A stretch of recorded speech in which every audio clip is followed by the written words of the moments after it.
9월 13일 수요일입니다. 오늘 새벽 우리에게 주시는 하나님의 말씀은 사사기 3장 24절로 31절까지의 말씀입니다. 에훗이 나간 후에 왕의 신하들이 들어와서 다락 문들이 잠겼음을 보고 이르되 왕이 분명히 서늘한 방에서 그의 발을 가리우신다 하고 그들이 오래 기다려도 왕이 다락 문들을 열지 아니하는지라. 열쇠를 가지고 열어본즉 그들의 군주가 이미 땅에 엎드려져 죽었더라. 그들이 기다리는 동안에 에훗이 피하여 돌 뜨는 곳을 지나 스이라로 도망하니라. 그가 이르러 에브라임 산지에서 나팔을 불매 이스라엘 자손이 산지에서 그를 따라 내려오니 에훗이 앞서가며 그들에게 이르되 나를 따르라. 여호와께서 너희의 원수들인 모압을 너희의 손에 넘겨주셨느니라 하매 무리가 에훗을 따라 내려가 모압 맞은편 요단강 나루를 장악하여 한 사람도 건너지 못하게 하였고 그때에 모압 사람 약 10,000명을 죽였으니 모두 장사요 모두 용사라. 한 사람도 도망하지 못하였더라. 그날에 모압이 이스라엘 수하에 굴복하매 그 땅이 80년 동안 평온하였더라. 에훗 후에는 아낫의 아들 삼갈이 있어 소모는 막대기로 블레셋 사람 600명을 죽였고 그도 이스라엘을 구원하였더라. 아멘. 이스라엘 백성들이 여호와의 목전에서 또다시 죄를 범하자 하나님은 모압 왕 에글론을 강성하게 하셔서 18년 동안 그들을 섬기게 하셨습니다. 하지만 하나님은 이런 상황에서도 왼손잡이 에훗을 일으키셔서 다락에서 은밀하게 모압 왕 에글론을 죽이게 하시고 이들을 구해내십니다. 어두운 사사 시대일수록 더욱 환하게 빛나는 별처럼 사사들을 일으켜 이스라엘 백성을 구원해내시는 것이죠. 어제의 본문에서 에훗이 에글론을 칼로 찌른 후에 나가자 오늘 24절의 신하들은 다락문이 잠긴 것을 보고는 왕이 서늘한 곳에서 발을 가리신다, 즉 용변을 본다라고 생각합니다. 하지만 25절에 오래 기다려도 나오지 않자 열쇠를 가지고 문을 열게 되고 땅에 엎드려져 죽어있는 자신의 왕을 발견하게 됩니다. 이렇게 도망갈 시간을 벌어 에훗은 피하여 도망을 치고 에브라임 산지에서 나팔을 불자 이스라엘 자손들이 에훗을 따르게 됩니다. 상대의 수장을 이미 죽여놓고 28절에서 그는 이렇게 외칩니다.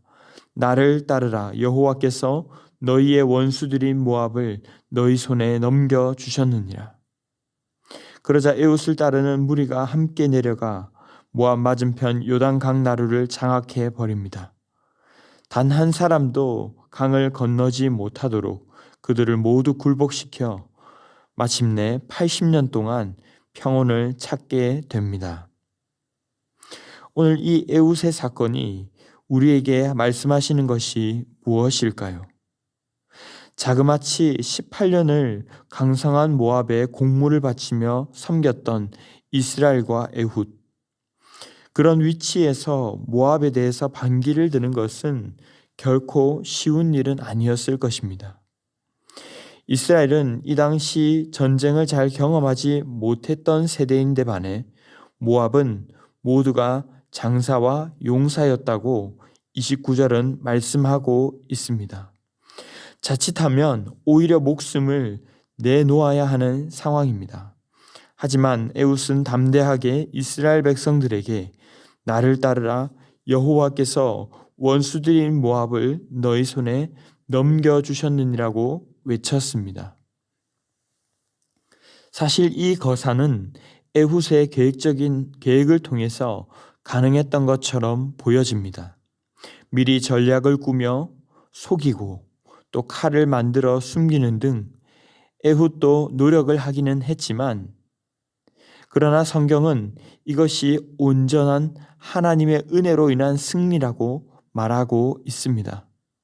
오늘 본문 31절에서도 보면 삼갈의 승리도 아주 짧게 한 절에 기술되어 있는데 이렇게 보면 사사들이 정확히 어떤 신앙관을 가지고 그러한 일을 했는지 드러나지 않는 경우들도 있습니다. 하지만 오늘 본문을 통해서 분명히 말씀하시는 것은 하나님이 그 대적을 넘겨주심으로 우리가 승리할 수 있다라는 것입니다. 우리가 살아가면서 이제는 더 이상 옛날 같지가 않아 다시 돌아갈 수 없어. 시대와 상황이 바뀌었고 더 이상 나 혼자서 이것을 어떻게 하겠어? 나도 이미 어려운 상황인데 하고 말할 때가 있습니다. 그러나 아무리 어려운 상황이라고 할지라도 주님이 개입해 주시면 소망이 있습니다. 지금도 주님은 우리를 위해 싸우고 계시고 이러한 사실이 우리에게 큰 위로와 소망이 되는 줄로 믿습니다. 사사기는 어떤 특별한 사람의 대단한 일대기를 말하고자 하는 것이 아니라 오히려 이런 연약한 한 사람을 통해서도 구원하시고 흐름을 바꾸어 내시는 주님의 역사를 보여줍니다. 모두가 장사요 용사였던 모압의 1만 군사 앞에서도 하나님께서 붙들어 주시기만 한다면 고작 단 한 사람 믿음을 가진 한 사람을 통해서도 주님은 구원해 내실 수 있다는 것입니다. 반대로 생각하자면 하나님의 백성들이 사실 하나님의 백성에게 적수가 될 수도 없는 모압에게 18년간이나 억눌린 생활을 해왔다라는 것이죠. 하나님을 제대로 섬기고 악을 행하지 않았더라면 그렇게 비참하지 않았을 텐데 하고 말씀하시는 것입니다. 이러한 사실을 극대화하기 위해서 주님이 사사기에서 사용하시는 방법은 황당한 죽음입니다. 오랜 기간 이들을 지독하게 괴롭히던 이들이 정작 죽을 때는 너무나도 황당한 모습으로 죽음을 맞이합니다. 약하고 약한 왼손잡이로부터 기니 비밀스레 할 말이 있다고 거짓말을 하는 그에게 속고는 칼에 찔려 죽습니다. 그리고 자신들의 왕이 죽은 줄도 모르고 용변 보는 줄로 알고 기다리고 있는 이 신하의 모습들도 마찬가지입니다. 아이러니하고 황당합니다. 31절에서도 삼갈이 나오는데 칼이나 창이 아니라 고작 소 모는 막대기로 블레셋을 죽이고 구원했다고 말씀합니다. 뒤에도 보면 철병거를 가진 이 강한 자의 장관이라는 자가 여인의 손에 이불에 덮이고 관자놀이에 못이 박혀 죽는 이런 어처구니 없는 죽음, 기드온과 삼손에도 마찬가지입니다. 이것이 무엇을 뜻할까요? 이렇게 손쉽게 제압할 수 있는 상대도 너희는 악을 행함으로 제압하지 못하고 괴로워하고 있는구나. 결국 구원은 하나님의 손에 있다는 것입니다.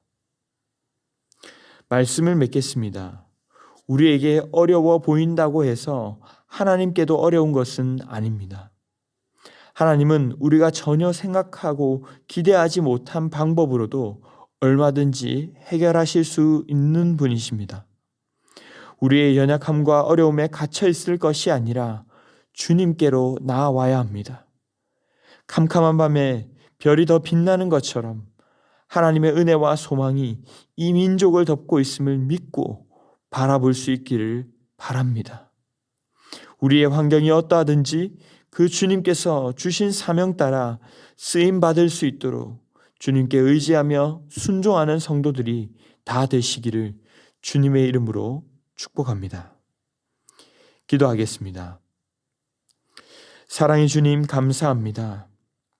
계속하여서 연약하고 범죄하며 우매한 우리를 주님의 은혜로 구원해 주시고 자녀로 살아갈 수 있도록 말씀하시고 붙잡아 주심에 감사드립니다.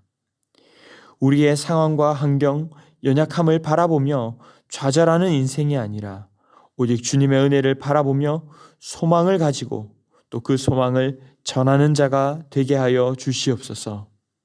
모든 것이 주님의 손에 있음을 믿고 평안하게 하시고 그 받은 은혜와 사랑을 흘려보내고 거룩하게 살아가는 주님의 백성 되게 하여 주시옵소서. 이 모든 말씀 존귀하신 예수님의 이름으로 기도하옵나이다. 아멘. 이 시간 함께 기도하실 때 주신 말씀을 붙들고 기도하시고 주간 기도 제목을 따라 전도와 선교를 위해서 기도하겠습니다.